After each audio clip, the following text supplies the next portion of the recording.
কিয়ামতের দিন আল্লাহ তাআলা 7 শ্রেণীর ব্যক্তিকে তার সুশীতল আরশের নিচে ছায়া দিবেন, যেদিন আল্লাহর আরশের সুশীতল ঠান্ডা ছায়া ছাড়া আর কোনো ছায়ার ব্যবস্থা থাকবে না।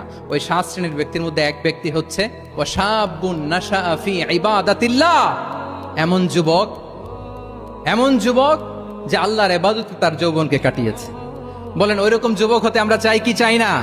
এমন লোককে বন্ধু বানাবেন যাকে দেখলেই আল্লাহর কথা স্মরণ হয়। কি বলেন? এরকম একটা ভালো পরিবেশ খুঁজে নেন, একটা দ্বীনি সার্কেল খুঁজে নেন।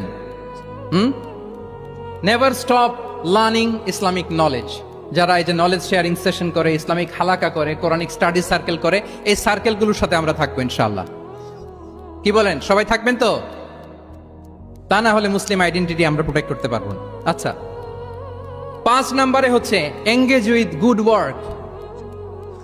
কল্যাণমূলক কাজের সাথে নিজেকে আমরা জড়িয়ে রাখবো। এই যে টাইমটা আপনার লাইফের সবচেয়ে ক্রিম টাইম আপনি পার করছেন, বেশিরভাগ শ্রোতাই তো এখানে তরুণ এবং যুবক, এই সময় আপনি আর পাবেন না, কখনো পাবেন না।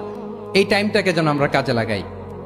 এমন সময় আপনারা পার করছেন, আপনারা চাইলে বাতাসের গতিকে আপনারা পাল্টে দিতে পারেন, সাগরের স্রোতকে উল্টে দিতে পারেন, আপনারা চাইলে ইতিহাস গড়তে পারেন।